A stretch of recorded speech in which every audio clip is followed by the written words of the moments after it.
Bismillahirrahmanirrahim. Selanjutnya kita masuk kepada isim mu'rab. Telah kita singgung di awal, yaitu setiap isim yang harokat dan bentuk akhirnya berubah-ubah sesuai posisi di dalam kalimat dan pengaruh-pengaruh lainnya. Berkaitan dengan istilah, perubahan akhirnya diistilahkan dengan i'rab. Inilah pelajaran i'rab. Untuk harokat dhammah disebut dengan rafa', isimnya namanya marfu'. Harokat fathah namanya nasab, isimnya disebut mansub. Harokat kasrah disebut jar, isimnya majrur. Dan saya lebih sering mengistilahkan dengan istilah harokat karena untuk memudahkan kita di dalam membaca dan karena memang kita sudah terbiasa dengan harokat. Yang pertama adalah isim marfu', yaitu posisi isim yang berakhiran dhammah. Dan dhammah adalah harokat asal isim marfu'. Dalam bahasa Indonesia, posisi isim marfu' adalah subjek dan predikat. Hanya saja dalam bahasa Arab atau dalam ilmu nahwu, istilahnya sangat banyak.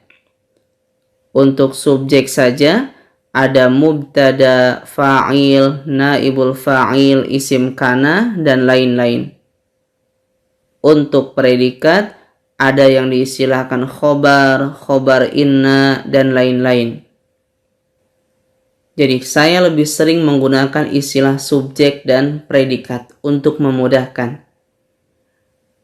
Dalam praktek membaca kitab, untuk memudahkan membaca isim marfu', saya juga lebih sering menggunakan istilah tidak ada yang mempengaruhi. Ketika tidak ada yang mempengaruhi, maka dia kembali ke harokat asal, yaitu dhammah.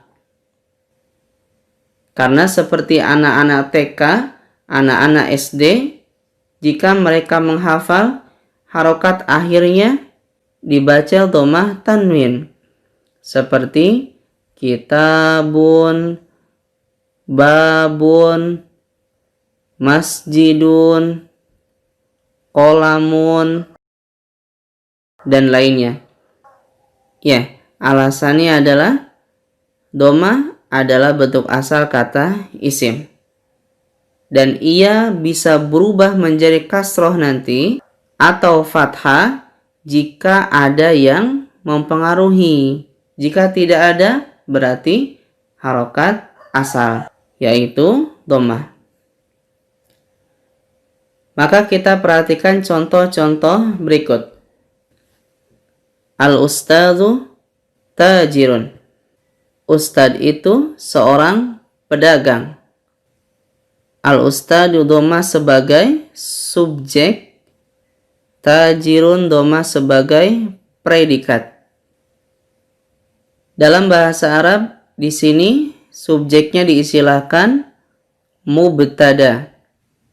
Karena setiap kata diawali oleh isim, dia adalah mubtada. Predikatnya diistilahkan dengan khobar. Contoh lain, ma'al usri yusrun. Bersama kesulitan ada kemudahan. Kita lihat kata yusrun, di sini dhammah tanwin karena sebagai subjek. Dan di dalam bahasa Arab, di sini diistilahkan dengan mubtada muakhkhar.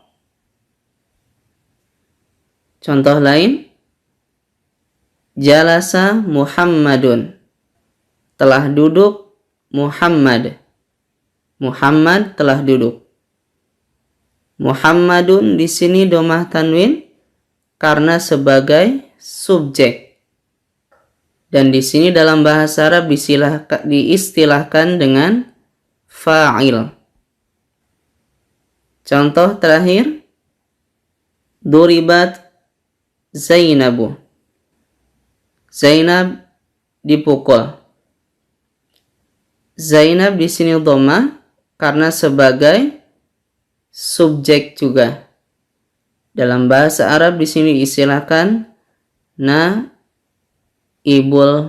fa'il. Berkaitan dengan masalah terjemah, ketika kalimat diawali oleh kata kerja seperti ini, cara terjemah adalah subjek di depan baru kata kerja. Karena bahasa Indonesia seperti itu polanya. Muhammad telah duduk. Zainab dipukul. Jadi dibalik. Kesimpulannya, terlepas dari semua istilah-istilah yang ada dalam bahasa Arab, intinya adalah subjek dan predikat dia berharokat dhammah atau dhammah tanwin, tergantung ada alif lam atau tidak. Maka ini yang sering saya latih, jangan terlalu sibuk dengan istilah, akhirnya konsep dasarnya kita tidak kuasain, akhirnya kita kebingungan sendiri. Selanjutnya adalah tips menentukan isim marfu atau berharakat dhammah.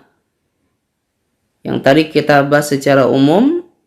Pertama berada di awal kalimat. Yang kedua, setelah dhamir atau kata ganti, baik yang asli atau dhamir yang bersambung. Nahnu tullabun, hadaniyallahu, fihi rajulun, amamahum sabburatun. Setelah susunan jar dan idhofah, nanti akan kita pelajari di depan. Fil baiti, di depan rumah. Rajulun, ada laki-laki. Tahtal maktabi, di bawah meja. Qalamun, ada pulpen. Yang keempat, setelah isim isyarah yang tidak beralif lam, zalika kitabun, itu buku. Hadhihi majallatul talibi, ini majalah siswa. Ulaika hujjajun, itu para haji. Sekarang coba kita praktekkan membaca teks ini yang ada di dalam kitab Arkanul Islam. Arkanul Islami khamsatun zakarohan nabiyyu sallallahu alaihi wasallam. Rukun Islam ada 5. Nabi sallallahu alaihi wasallam telah menyebutkannya. Ingat, kalau ada kata kerja, lebih baik subjeknya dulu, baru kata kerja. Arkanu dhammah karena subjek. Khamsatun sebagai predikat. An-nabiyyu dhammah sebagai subjek dari zakara, menyebutkan. Perlu diperhatikan cara menentukan subjek atau predikat dalam bahasa Indonesia. Biasanya ada sisipan kata ada, adalah, oleh. Seperti kalimat ini, rukun Islam ada 5. Zakarohan nabiyyu, kita terjemahkan dengan versi berbeda, telah disebutkan oleh Nabi SAW. Contoh lain, walaha syurutun wa arkanun wa wajibatun wa sunanun. Dan padanya ada syarat-syarat, rukun-rukun, kewajiban-kewajiban, dan sunnah-sunnah. Kita fokus kepada syurutun. Dibaca dhammah karena sebagai predikat. Dan di sini nanti istilahnya adalah mubtada muakhar.